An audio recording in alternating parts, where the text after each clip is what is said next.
আসসালামু আলাইকুম গাইস। আজকে একটা অন্য রেসিপি নিয়ে আসবো। সেমাই, শাহি সেমাই রান্না রেসিপি। আমরা তো ঘি খাই না, বা ঘি আমরা পাইও না, তাই আর কি রিফাইন তেল দিয়ে সেমাইগুলোকে ভালো করে ভেজে নেব। ভাজতেছে, দেখতেই পাচ্ছেন আপনারা। এই যে লাল লাল করে সেমাই ভাজে নিল।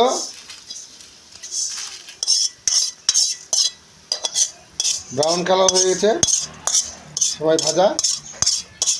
এখন প্যানটা চুলায় বসিয়ে দিবে। তারপরে এখন ছমছম করে জল দেওয়া হচ্ছে। এখন এখানে এলাচ আরও কত কিছু দেওয়া হবে। জল গরম হচ্ছে, এখানে দিল 4 টুকরো এলাচ, দিবে স্বাদ মতো লবণ, আরও কিশমিশ দিচ্ছে, ধুয়ে রেখেছিল কিশমিশ দিয়ে এখন গরম হতে থাকবে। সেমাই রান্না হবে চিনি না, খেজুরের গুড় দিয়ে। এই দেখেন সুন্দর করে কাটতেছে। এই দেখেন এই যে মিঠাই কাটা হয়ে গেল। এখন এটাকে পানিতে ঢালে দেবে। ওই যে সেমাইয়ের যে পানি গরম হচ্ছে ওখানে দেবে। এই যে পানি ফুটানো হয়ে গেছে। এখন এই যে কেটে রাখা মিঠাইগুলো, গুড়, খেজুরের গুড়। দাদা বলবেন কমেন্ট করে কেমন লাগে খেজুরের গুড়ের সেমাই। খেতে আর দারুণ টেস্ট হবে। সেমাই দেখতে দেখতে একটু লাল লাল হবে, ভালো লাগবে।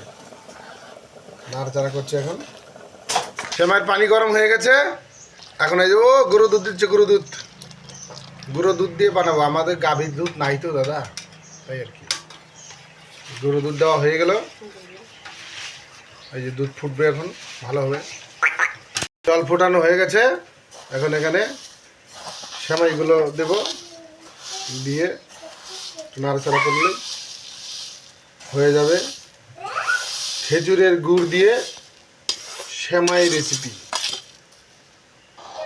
আপনারা ভাবতে পারছেন কতটুকু মজা হতেছে।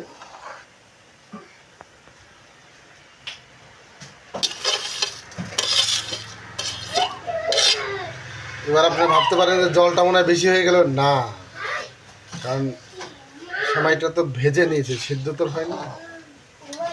একটু হয়ে গেলে বা একদম থমা থমা হয়ে যাবে।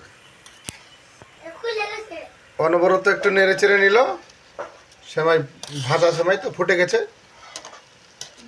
সেমাই হয়ে গেছে। এখন নামাবো সেমাই। নামানোর আগে একটু গুঁড়ো দুধ ছিল, ওইটুকু দিয়ে দেবো একটু কালারটা সাদা হওয়ার জন্য। দেখতে পাচ্ছেন আপনারা।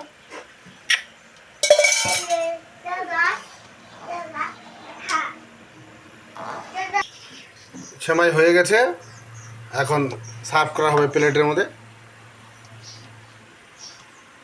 দেখতে পাচ্ছেন আপনারা, প্লেটে নেওয়া হচ্ছে। একটু ঠান্ডা ঠান্ডা হলে খাবো। তো দাদা কেমন লাগলো খেজুরের গুড়ের কড়াই সেমাই রেসিপিটা? কেমন লাগলো একটু বলবেন, একটু লাইক শেয়ার করবেন। ধন্যবাদ। আসসালামু আলাইকুম।